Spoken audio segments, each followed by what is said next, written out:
Tyler Shough on the St. Brown podcast. Ladies and gentlemen, I'm not going to lie. This is one of the most requested videos I've ever done. I mean, the second this came out, I had comment after email after tweet so here we are. We are doing it. We're going to react to it. Tyler Shough, the man, against the St. Browns. All right. Before we get into that, ladies and gentlemen, I know I keep saying this in every video, but it is what it is. The store is open. I just shipped out the first probably 30-ish orders. So if you made your order sometime in the last 48 hours, be on the lookout for it. Hopefully they all arrive in a timely manner. Hopefully the Postal Service does their job. Thank you so much for all the support. It's been a ton of fun doing the whole thing, getting the shop set up, packing the orders and all that, shipping them out. So it's been incredible to see the support. Portland, Oregon right now is the furthest destination that I sent merch. Unbelievable up in the PNW. All right, let's go ahead and get into it. Actually been in New Orleans, like the city. It's like 2.5 weeks. I went early to get acclimated and like try out some food spots. That's what I was gonna ask you. What do you think about the food? Dragos, Chop House, Steakhouse. What do you think about it? Chop House. That's down there. I guess is technically in the CBD, right? But man, hell of a place. Dragos. I think he went to I'm not sure which location he went to, honestly, but Rated. Fire. Fire? He said it was, when he first got to New Orleans, I asked him, he said it was regular. overrated. Really? Fans gave him shit. I'm just saying, like, they're saying it's the best in America. I'm like, bro. Dude, maybe that's why you're not on the team anymore. Got his ass. Tyler Shough, baby. Got him. Absolutely cooked him, got him, roasted him. There you go, Tyler. Equanimous, I believe that's how you say his name, but kind of taking a shot at the New Orleans cooking. Let me say this. This is going to be controversial yet brave. Let me be a controversial yet brave first 2 minutes of the podcast. It really depends on what you're eating. Because I see a lot of people, like during the Super Bowl, Barstool, all the Barstool guys were in New Orleans. And they did like a gumbo challenge, and they were like, "We're gonna try all the gumbos and rank them or whatever." And they were going to like the most touristy spots, like on Canal Street, like places you would never even think to get gumbo from. And they're getting their gumbo, and they're like, or getting their red beans and rice or whatever. Depending on where you eat and depending on where you're going, it can seem overrated. Like if you're going to some of these places and you're getting red beans and rice that absolutely came out of a can, yeah, it's going to be overrated as hell. If you're eating nothing but jambalaya, and it's like, okay, well, yeah, Creole food was whatever. It's like, yeah, I mean, jambalaya is kind of whatever. Like, jambalaya is just kind of spicy mush, but like I just ate a really nice, so I just went to, I don't even want to say the restaurant, but I went to a restaurant. It's not Creole. It's not any of that, but it's actually French food, but it's in the Quarter, and it was arguably the best meal of my life. One of my favorite restaurants in New Orleans is Irene's. It's an Italian restaurant. It's not Creole food, but you will get one of the best meals of your life there. New Orleans has, I think, the best food in the United States, but that's a different statement than saying that Creole food is the best food in the United States. Like, again, a bowl of jambalaya can only be so good, right? So, depends on what you're eating. Like Chop House, that's just a steakhouse. You're eating a steak. It probably is one of the best meals you can have, but that's different. That's, recently I just saw, I can't remember I put it on my Instagram, but the top food cities in the world list came out. New Orleans was number 20. So the 20th best food city in the world. It was the second in the United States. First was New York.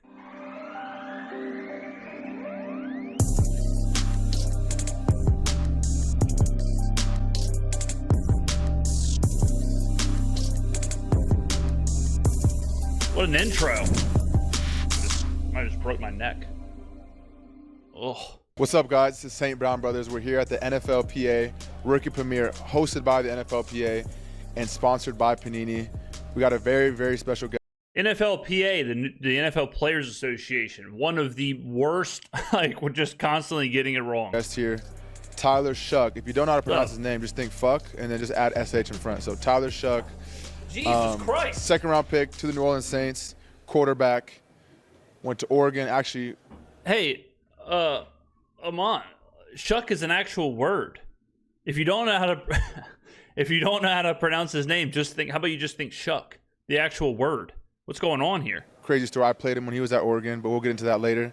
Oregon, Texas Tech, finished at Louisville, had an amazing year. Now he's with the Saints. Appreciate you being on, man. Appreciate you guys. Yeah, man. welcome, man.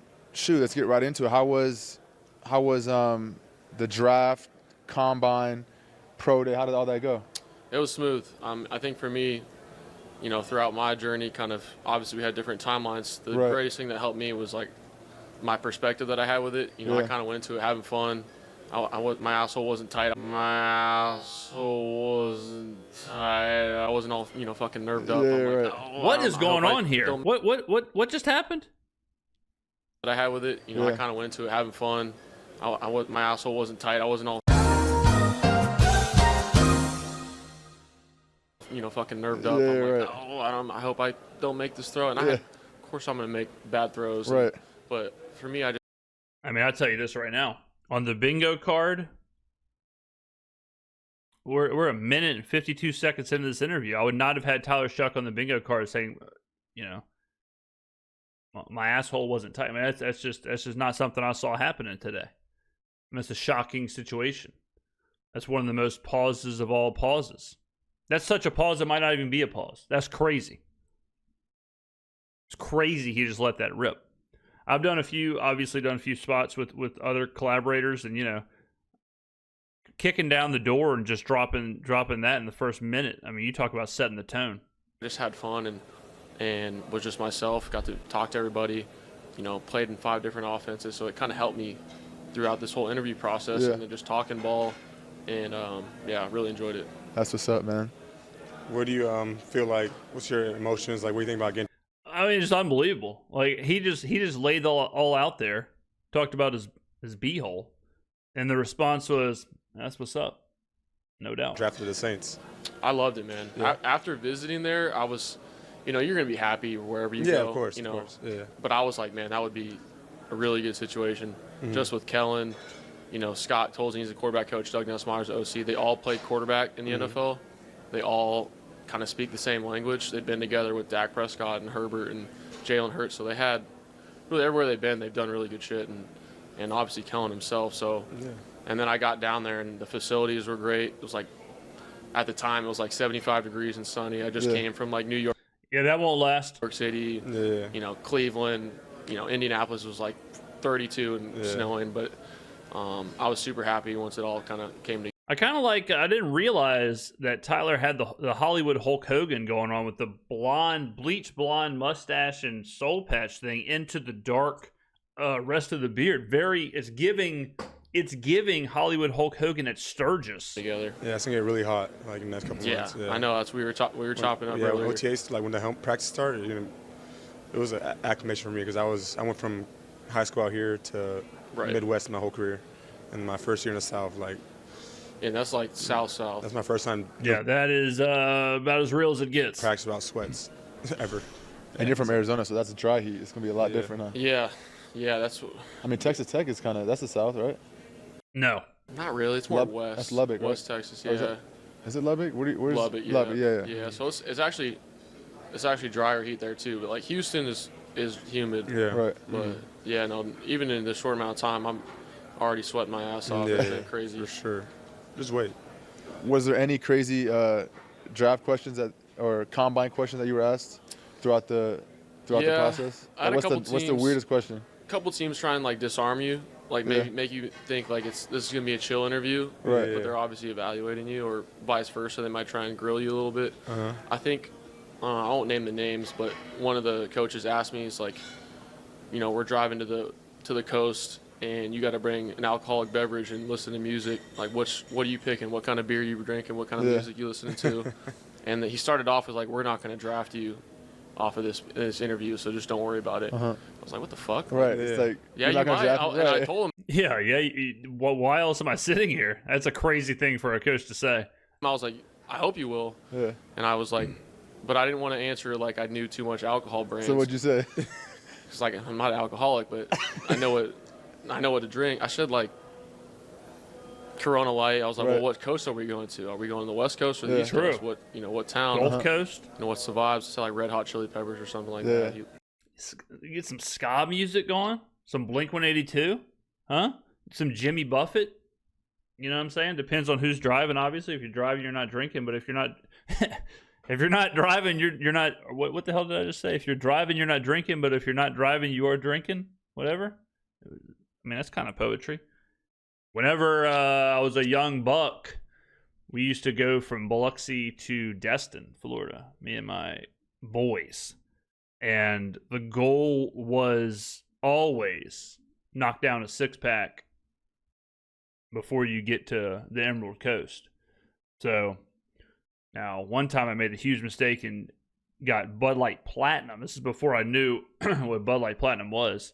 And I was absolutely loose as a goose. I was on a different planet. I was in a completely different environment by the time I got out that night. But yeah, last time, I think it might be the last time I had Bud Light Platinum, honestly. But yeah, I mean, it depends. Now you might go, high noon sweet tea. You might go just regular old high noon. You might go a couple Mickey Ultras. It depends on the music. Like you said, if you're jamming to Jimmy, if you're jamming to some Jimmy, who the hell knows? He was white, so he liked it. So that's good. Okay. He said, I don't want to sound like alcoholic. I Fuck already it. said water. Gatorade. Well, I was like water at first, but he's like, well, we got to bring some like drinks. Yeah. Okay. True. Right. I see how you are. Right. They try to dick you so bad. Yeah, try to set you up. Like make you think it's not really about the combine or not about the team, and then Yeah. it's like, but you're And trying then to we draft start installing plays. He's like, all right, we got single here, Right. double backside. We're going to be here. Install the run back for me. What's this formation? I was like, all right, I see what you're doing. me. Yeah, try to disarm. That's a good turn. How was draft day? Because I remember watching the drafts. Lions had a 2nd-round pick, and I remember you got drafted. I'm like, damn, that's crazy. Actually, I was with Panay. Panay went to Yeah. Oregon. We were at the house playing poker, and we're watching the draft.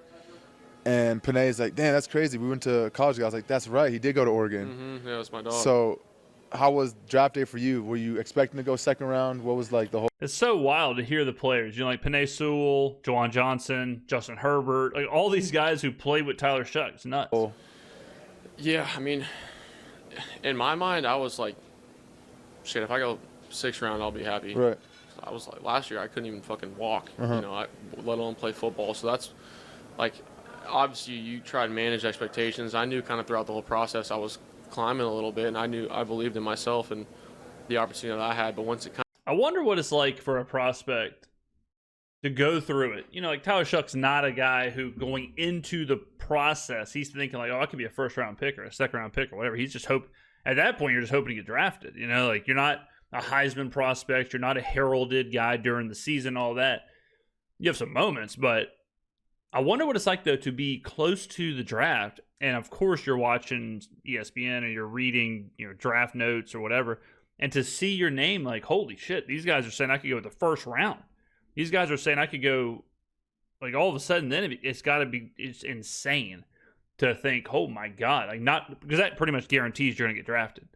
But then to be like, damn, I could go, like, early. This could be, I'm not just going to be a name that pops up randomly on Saturday at 4 p.m. Like, this is going to be quick. kind of, I started to realize, like the camera people mic'd me up for day 2. Because, like, day 1, they were, like, hopeful, but it was, like, probably not going to happen. Right. So I kind of had an inkling, and I was really nervous just because normally I feel like, I don't know what your experience was, but they told me you get to call, like, a couple picks prior and just ahead of time for the delay or something like that. Right. But the Saints were on the clock. And I was Really? like, Damn. man, that would have been sick. And then I actually got the call, so Yeah. that was pretty crazy because I Damn. think they were waiting until the last minute. Yeah. Yeah, it usually is before. But did they trade up or was it regular? No, they stayed there. Yeah. Okay. Yeah, they did a good job. Yeah. So you're the Saints. Derek Carr retires. Like, it's a young quarterback room. How do you feel about that opportunity going in there? Yeah. How'd you find out that he was retiring? Yeah. Kellen told me before they announced it, just on practice, which was good. Just I think I had media later that day, so we didn't want to go in blind. But like you said, the word opportunity just sticks in my head. I think regardless, I think it would have been great just because of who he is and how high of a level he's played at to come in and learn from. And I'm going to come in and compete regardless and try and get better. But I think for me and what I've been through, I've been carted off the field. I've been booed. I've been an MVP. Yeah. I've been a starter. I've been a backup to Herbert. I'm like dude, I don't throw some shit at me. Like, you're not going to phase me if we start off like 0-2 or I fucking suck. I'm like, dude, it's going to be fine, So that's why I was so excited about that opportunity or any opportunity. And I think going into it, I got to continue to get to know the guys. We were talking about earlier. I'm still a rookie. I may be older, but I got to earn the respect of everybody. And nailed that one. We talked about that a long time ago. So the first thing Tyler Shough's got to do before we're even talking about on the field is he's got to learn his teammates. He's got to create their relationship. And obviously Spencer Rattler had an advantage with that being there last year. But we're 7.5-ish minutes into this interview, and I am incredibly impressed with Tyler Shough right now. He knows this is going out to the world. He knows this is a big podcast. He knows, he could have absolutely tightened up and been to the letter and to the book, but he's letting it fly. And he's showing a lot of personality, and this is, I like it. This is very impressive. I do my job, so. Talking about you being older, for those of you guys that don't know, we're in the same class of high school. I'm going into my 5th year in the league, and he's a rookie. So crazy. What, you're 25, right? 25. When's your birthday? September. So my birthday's in October. So he's a month older than me as a rookie, which is crazy. Yeah. So he's obviously, I feel like, absolutely insane. Absolutely crazy. He's a month older than Amon-Ra St. Brown, who's going into his 5th year, and Tyler Shough's a rookie. Mentally, you're matured, you're ready. I think the biggest thing from that is just like a lot of, high school kids, college kids watching, just don't compare yourself to others. Right. And I think do it from a competitive standpoint, but don't let it shut you down. It's like I always thought I was better than the guys in my class coming out at the opening. That's my innate belief. And you see guys like Trevor Lawrence, 3-year career, win a national championship, and I'm like, man, that would have been sick. Yeah. And year after year, you see guys get drafted, like, man, I'm better than this dude. I'm better than this dude.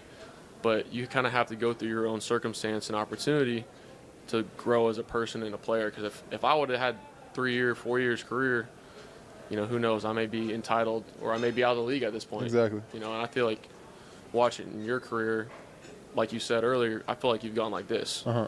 And each year you grow and learn more. Right. And that's been me, and I feel like I've gotten to do that before the leagues. Another great life lesson. Whenever COVID happened, I got laid off from a job I was working at. I'd been working there for like 5 or 6 years. Got laid off. And, I was unemployed for a long time on, food stamps or whatever. It was what it was. Had a mortgage crumbling around me, all that stuff. But around the 10-month mark, I remember having a job interview. First job interview since getting laid off. And in my mind, it was like, if this doesn't happen, I am screwed. And I did not get the job. And I remember thinking that was absolutely rock bottom. Like, that was the worst thing that ever happened to me, whatever, blah, blah. 2 weeks later, I had, maybe not even 2, it was honestly maybe like 5 or 6 days later, I had 2 job interviews for way better companies and way better situations, and it ended up working out. And to this day, I think about it where if I would have got that job, I would have obviously taken it, and my entire life would be different. Entire life would be different. I wouldn't have met the people I met. I wouldn't have lived in New Orleans. I wouldn't have done any of that stuff. Who knows what would have happened? So, yeah, in life, a lot of the times, what you think is the worst thing that could have happened to you is the best thing that could happen to you. And I can no doubt about it say not getting the job is one of the best things that's ever happened to me because of what everything else led to. And if I would have got that job, it would have 100% made my life worse. No doubt about it. So you got to kind of, like Tyler's saying, sometimes you got to take the blinders off, and you got to just accept everything for what it is, and try and make the best out of whatever. So now I can kind of never know what's on the horizon with a better mindset. Yeah, I feel like feel like your situation, I mean, well, it probably wasn't ideal getting hurt, but Right. the way it worked out for you, I feel like was good. Yeah. Second round pick. I mean, 2 years ago, would you have thought you went second round? Like, No, you I went to was- 3 different schools. Like, it Right. worked out. Now you're at a situation. In my opinion, you might be in the best situation out of all the quarterbacks that got drafted.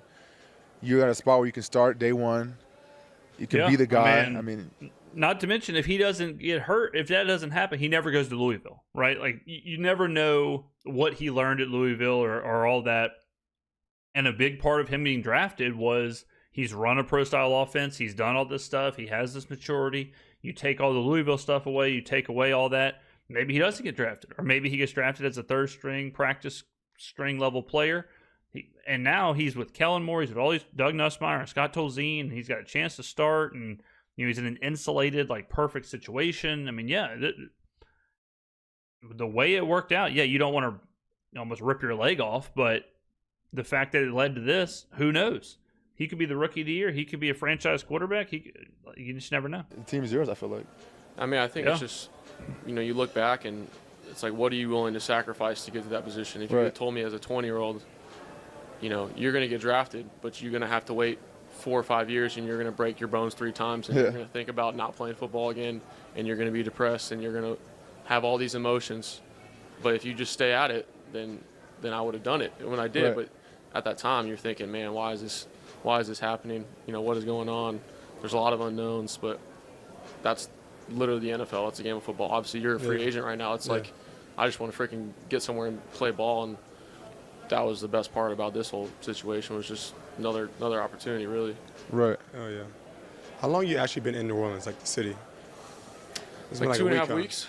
I went early to So this is the clip we saw earlier. get acclimated and like try out some food spots. That's what I was gonna ask you. What do you think about the food? Be honest. Dragos, Chop House, Steakhouse, What do you think about it? Rate it. fire.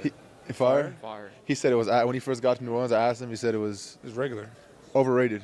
Really? Fans gave him shit. I'm just saying, like, they're saying it's the best in America. I'm like, bro. Dude, maybe that's why you're not on the team anymore. No.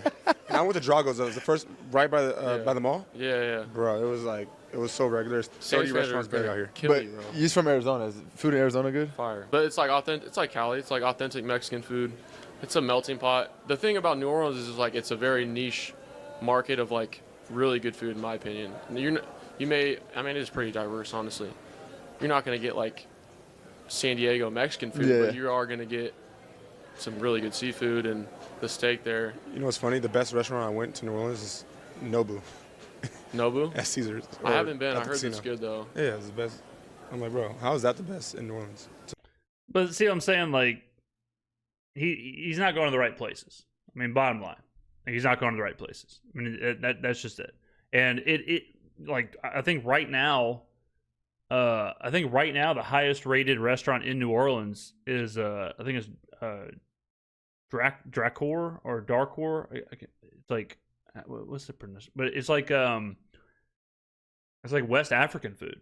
It's like it's not so, like that's what New Orleans is. It is a melting pot, and there is a lot of. It's not just Creole food, and that's what I was saying earlier. I think that's where it gets mixed up, where you can go to, like I said, you go to I'm pretty sure it's Darkor or Dracor. You can go there, get one of the best meals of your life, but you're eating like West African cuisine. You're not eating red beans and rice. You're not eating, whatever, jambalaya. If you just eat crawfish, like crawfish is amazing, right? But crawfish etouffee, you're not going to sit here and be like, damn, crawfish etouffee is the greatest food in the whole world. It stacks up with, the greatest steaks and the greatest whatever. But it's not, so I think people get a little too lost in that. The one thing that New Orleans, I have yet to find is like really, really good Mexican food. That is like the one thing where it's like, it's all just kind of chains. It's all just kind of like the average Mexican food experience. There's not like a really good place. Vietnamese food, Asian food, French, Italian, obviously Creole, some of that, no doubt, highest level. But the Mexicano food is not well represented To me. They're big in like French cuisine, right? Like French like gumbo, like Creole, yeah. But I'm like, Creole, yeah. I asked them like, what's the best restaurants? I went to some of them, and then they're like, it was okay. It was like, this is not the best in the country. I'm like, what we doing? What we talking about here? But anyways, I could say that now more. How do you eat your steak? Medium.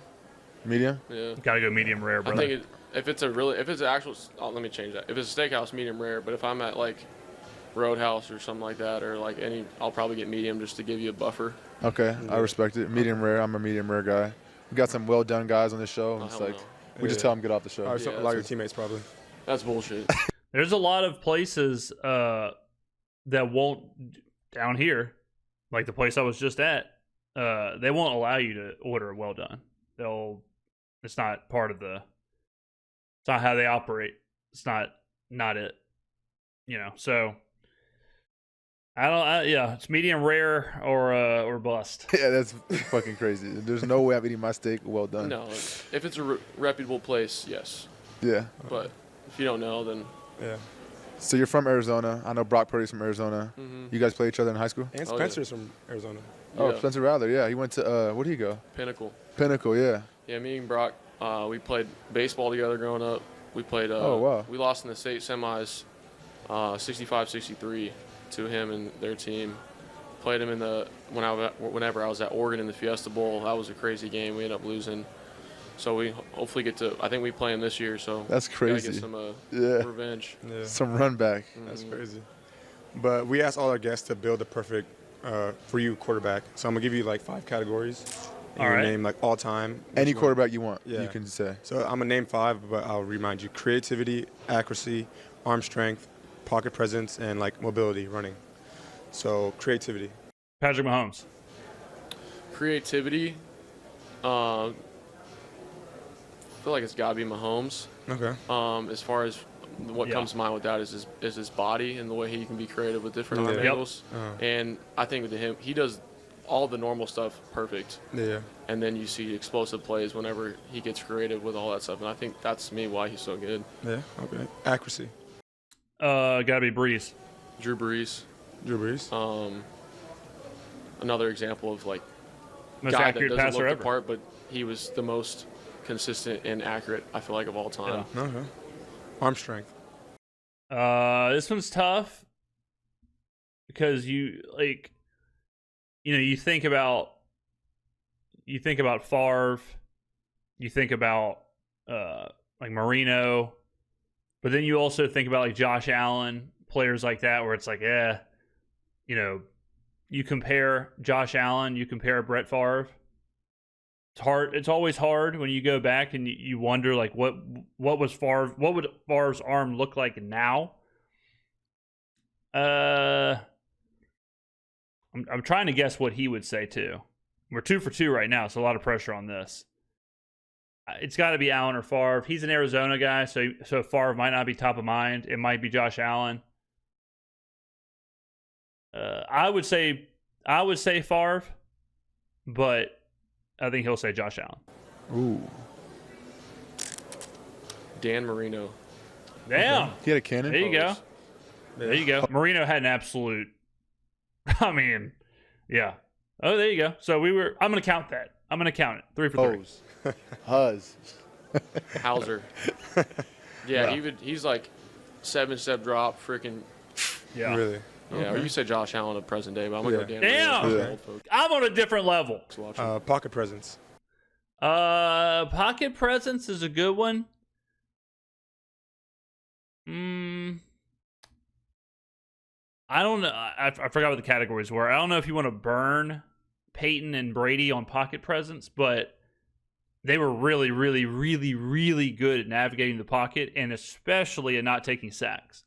Sacking Tom Brady or sacking Peyton Manning was almost impossible because they had the clock was just so perfect.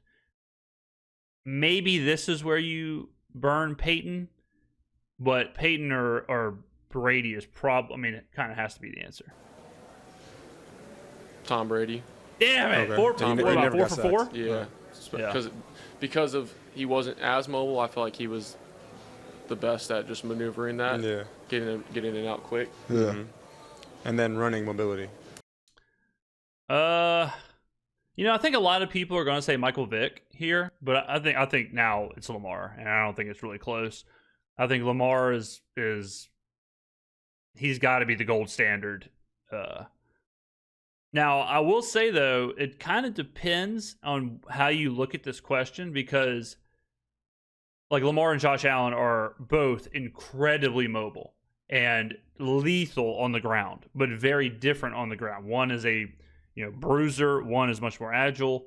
But I think Lamar Jackson is probably the right answer here. But Michael Vick was, he was Michael Vick, So I don't think either one of those. It's got to be one of those two. Lamar.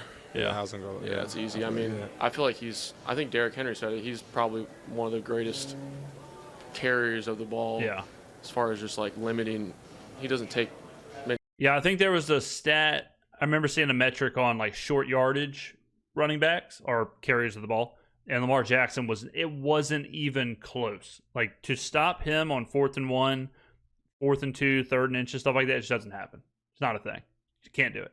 So, which is why Baltimore is so good on short yardage and extending the drives and all that. But all right, me and Tyler Shuck, 5 for 5 on building the perfect quarterback. Many hits. Right. But after playing with Justin Fields, like, I don't know. He's nuts, too. Justin is nutty. Playing him twice a year when we were there, Oh, bro. yeah. Justin It's Fields, like, when we he can't runs the ball, tackle him. he's nutty. And he breaks every tackle. It's insane. But He's like stout, too. he is. Yeah. Yeah, he's a strong dude. Like 6'2". Yeah, and he's fast. Was that a piece of cake? Did this guy walk in behind Tyler? Yeah. I'm excited. He Yeah. deserves the opportunity to be like the number Doesn't go. strong dude. Like 6'2". But right behind him. He's like stout, too. Is this a piece of chocolate freaking Yeah, cake? he's a strong dude. Like If that 6'2". is, my fast, God. Yeah. Like, you ever see him in the pocket and he just doesn't go down? Like, Yeah. they blow the whistle to, like, Yeah. protect the quarterback? Yeah. He's, like, just he's standing like there. on his way down, but he's not going down because he's Would like, you guys? I think it'll be pretty cool to see him at the Jets. Yeah. I'm excited. He Yeah. deserves So after Fields' I think it was his first year with Chicago, when he rattled off all those rushing yards, there was a conversation. We never did it, but there was a conversation in the betting group of Justin Fields to lead the NFL in rushing the following season. It was a real conversation of like, yeah, this could probably happen. Let's chunk the numbers up, see what it looks like. But yeah, Fields arguably, he's one of those guys where it's like, yeah, maybe he should run the ball, 15 times a game. Like maybe he should be basically a quarterback running back hybrid. the opportunity Because to be he like was incredible. the number one guy, And that was somebody. I wouldn't say close, but I got to get to know throughout the opening process. Oh, that's right, bro. It was you, Trevor, Justin. Yep. DTR. My boy Tanner McKee. DTR. Yeah, Tanner. He's guy. on the Eagles now, right? Is Tanner with the Eagles still? He's with the Eagles. Matt Corral. But Justin's a great example as far as I think he's going to do really well for the same reasons I hope I do really well. As far as he came in the league, obviously had a great college career, was pretty picturesque. Number 2 overall pick, kind of had Chicago obviously up and down, maybe as you could call it. Goes to the Steelers, kind of have a weird situation, and I'm sure he was thinking to himself like, man, this sucks, Right. But now he's in a new situation, fresh start, where I think he can just go out there and ball. Yeah. Like that's to me like how I feel like where I had those doubts. You guys have the same experiences in your own career where you're kind of like, fuck, man, and now here we go, Right. True. So I don't know how NIL was with you. Probably, I didn't have NIL when I was in college. You didn't have it to start with, then you ended it with it. Yeah. But with the signing bonus, what's going to be your first big purchase? House. House? Yeah. Back in AZ or New Orleans? New Orleans. Okay. Yeah, New Orleans. Yeah, definitely a house. Yeah, that's kind of, I feel like helped me out a lot. It was because we didn't have NIL. Mm-hmm. I was biking in the rain in Eugene, Oregon, just 6 a.m. Ready to kill myself. I'm like, oh my God. Yeah. But it helped me out so much because once you started to get NIL, I just wanted to create relationships with everybody, and then you can capitalize it on the back end. Right. But I remember I got $5,000. I'm like, I'm fucking rich. Yeah, I'm the richest person that ever lived. That's what it was for me too. Yeah. Yeah. It's like, this 100%. is insane. Yeah. And then now we were in college at the wrong time, bro. That's what I'm saying. Yeah. I mean, now you were in the college both, wrong and right time. Yeah. Well, now they're doing revenue share, and it's like, What's that? so the schools, Yeah. the actual school's money gets shared with the football team, so they can pay guys more. Oh, I see. Outside of the collective. Notre Dame's about to be breaded. Yeah. So you're probably at Louisville. Probably wasn't making much. I mean, It was a lot. it was still a lot, but yeah. Comparatively, I mean, I think even now it's even more. I mean, if you're one of those big schools, you're probably making. You're at Alabama, starting quarterback. Mm-hmm. Like, I don't see why I would. If I'm not going top 2 rounds, I don't know why I'm leaving if I'm a quarterback. I want to ask you this: as far as have you seen, because you've been in it for a while, have you seen a difference from the rookies coming in? Good question, Tyler. Because I saw it at the college level, is like guys, coming in thinking like, "Where's my car at?" or like, Yeah. "I should be getting paid." I'm like, dude, like 17, you haven't even played yet. Right. That's how I feel going to the league. I'm like, I haven't done shit, so I got to go earn it. But what do you think about that? I think since I've been there, it's been NIL. Because right when I left, Oh yeah. is when NIL started. So guys coming in after my year already had NIL. So like usually when the rookies go up, they introduce themselves. They say how much their signing bonus was, and now the new question is, how much did you make in NIL too? It's like not just your signing bonus, but we want to know what you made in college. Like, and all these, like, one of our linemen said like 200,000. I'm like, this dude's making a lineman making 200,000 in college is crazy. So, I wonder. There's a lot of players who. And this, I'm not splitting the atom here, but there's a lot of players who do not love the game. They don't really they play football because it is what it is. It's what they're good at. It's you're in the NFL, you're making a ton of money, whatever, but they don't love the game.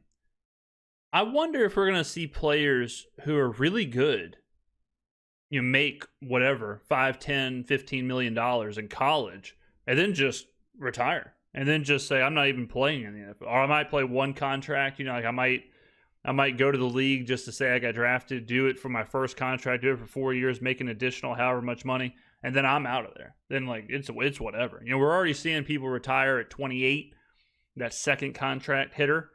I wonder if we're going to start seeing people retire like 24, 25, 26, because at that point, we're far away from this guy being part of it. Like Bryce Underwood.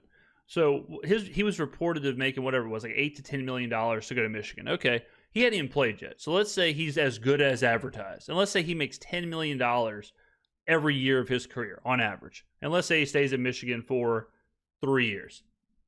He's made $30 million just in NIL, not counting sponsorships, not counting anything else he gets involved in. More than likely at that point, he'd be a top 10, probably number 1 overall pick, right? Then he's getting another $28, $30 million guaranteed. At that point, you're 22, 23 years old with $60, $70-ish million.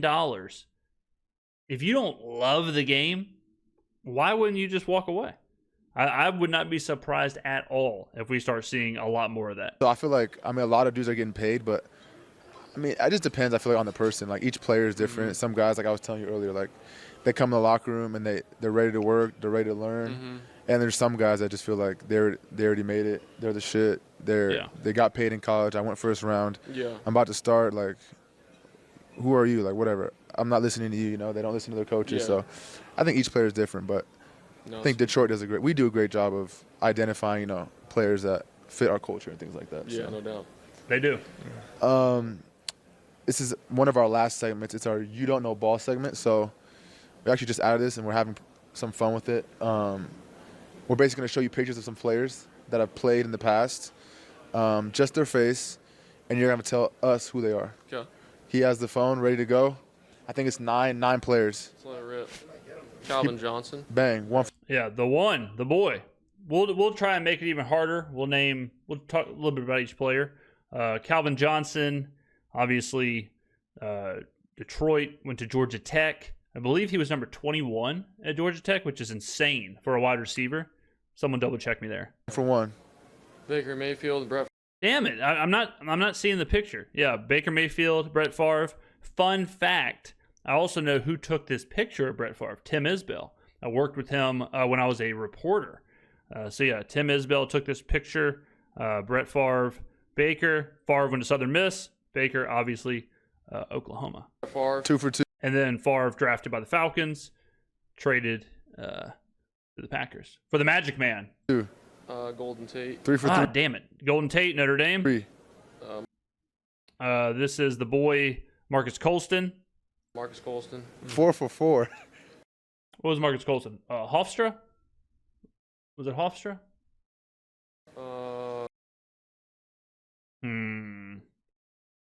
Who's this hombre?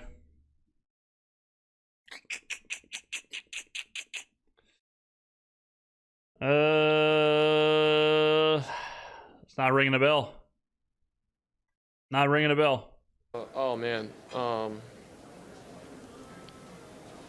It's on the tip of my tongue. I'm gonna pass that one. Shit. That's no, we go back. That's a safety, I think, right? Yeah, safety. He plays safety on the Seahawks. Oh. Yeah. Cam. Yep. Cam Chancellor? 3 for 4. Yeah, no, that's like that. Yeah. That one. I didn't get it.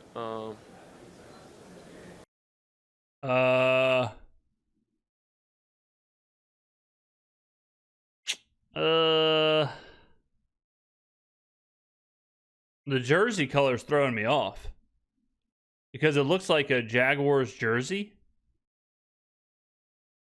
I was originally going to say, who could this be for the Jags? But I don't want the jersey to throw me off too bad.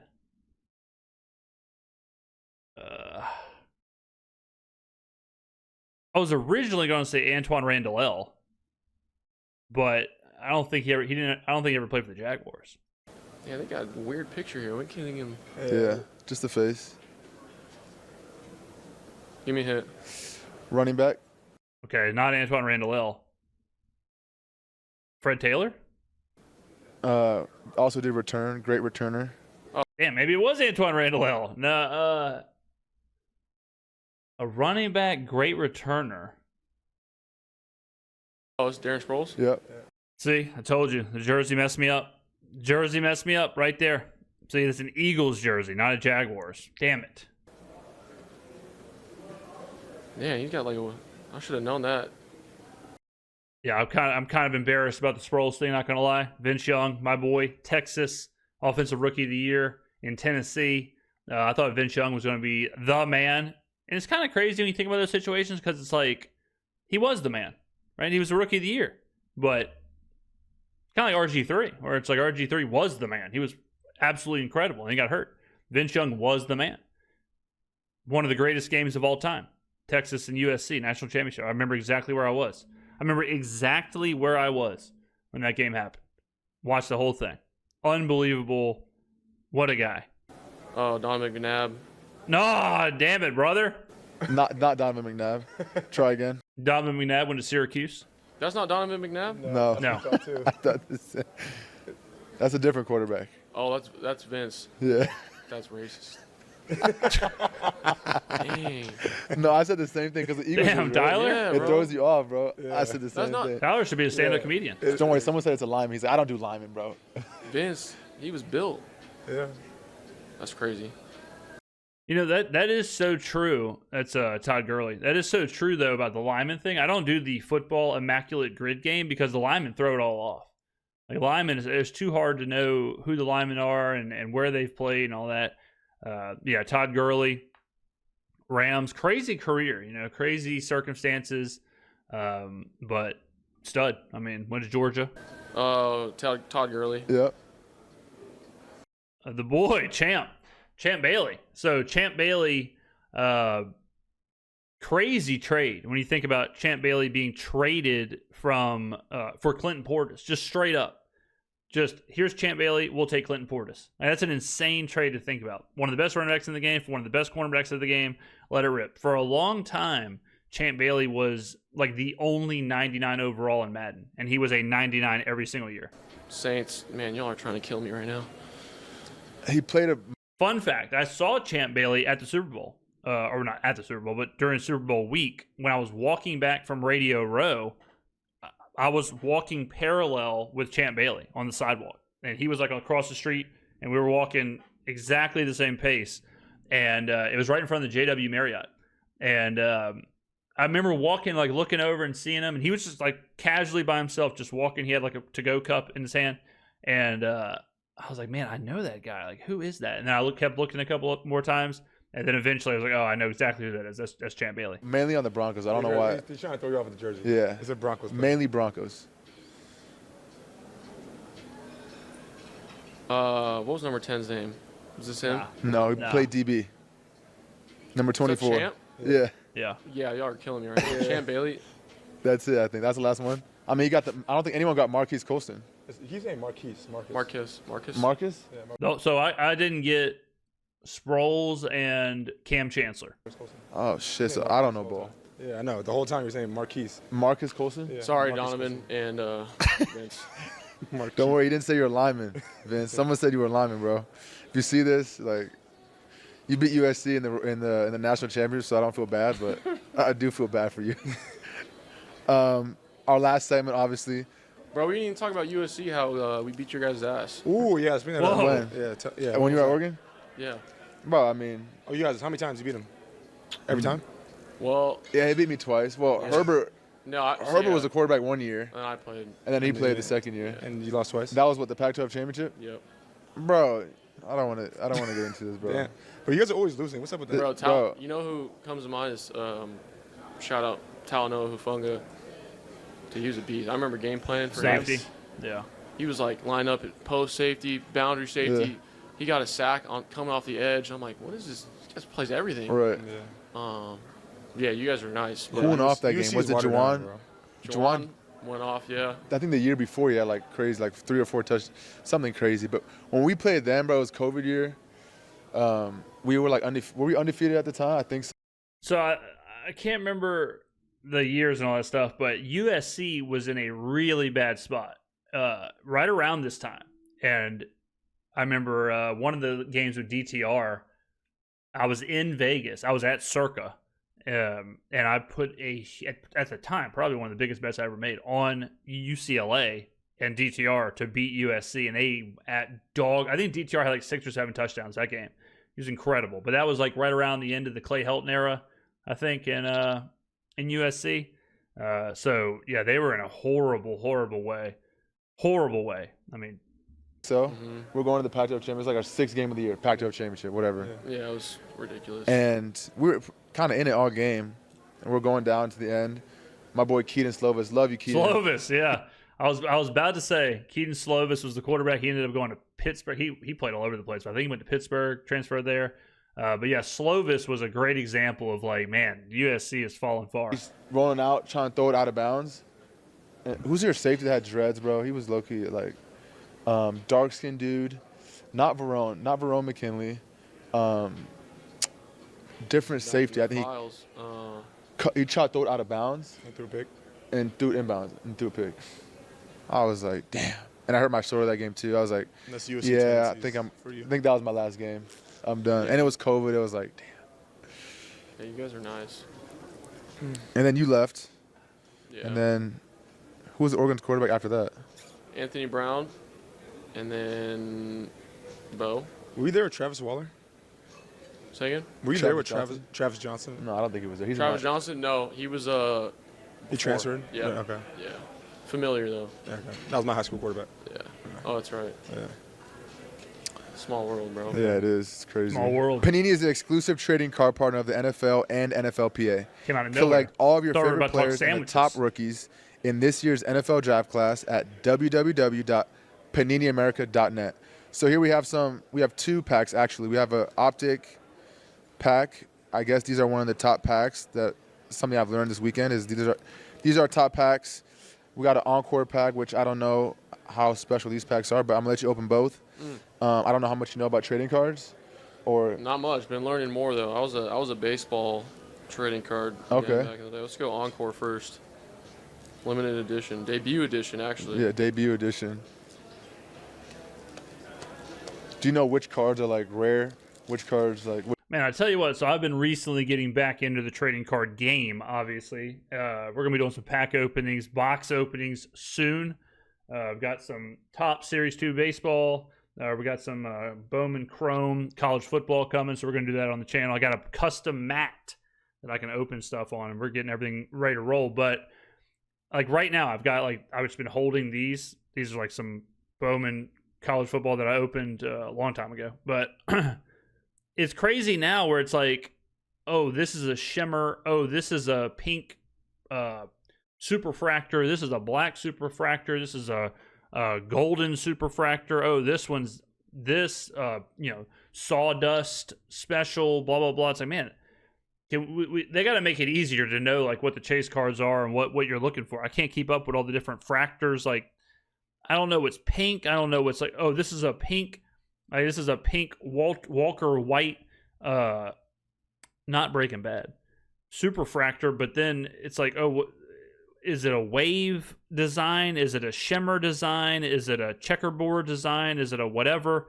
It's too hard to know. So it's way too many different things. But I've had some people reach out, some card stores and stuff, and hopefully I can do some just do a lot more of that. Those videos will be on the James Skrmetta Plus channel. So if you're not subbed over there, go ahead and get involved, huh? What you're looking for? No, I know if it's like less quantity, the more. Yeah, like one. But when I was growing up, I was if way there's a number bigger in on it, baseball that's usually cards than a football. good thing. Ty J. Spears, Yeah. Tulane. George Kittle, Nick Chubb, Chuba Hubbard. All right, we're gonna skip Houston, this Texas part. now, but went to Iowa State. Yeah. Yep. Hopefully you go do the damn thing, go ball out, stay healthy. Just if you play us, take it easy. I don't know if we play you guys this year. Maybe we'll take it easy on you, but Yeah, you guys are pretty good. I hope you go for a couple. I hope you go for like 150, but you guys lose. That'd be ideal. Yeah, but appreciate you being on, man. Good luck. Appreciate you. Yes, sir. Yeah, man.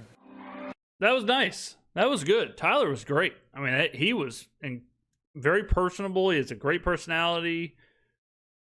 I mean, I came out of this, wouldn't mind having a beer with the guy. Again, Tyler, the opportunity, it's out there. 3-for-1, cat's meow. Let's do it. All right. Ladies and gentlemen, you requested it. I did it. There you go. So I hope you enjoy that podcast. Good stuff. Ladies and gentlemen, get on down in the comments below. What did you think? I'll see you in the next video.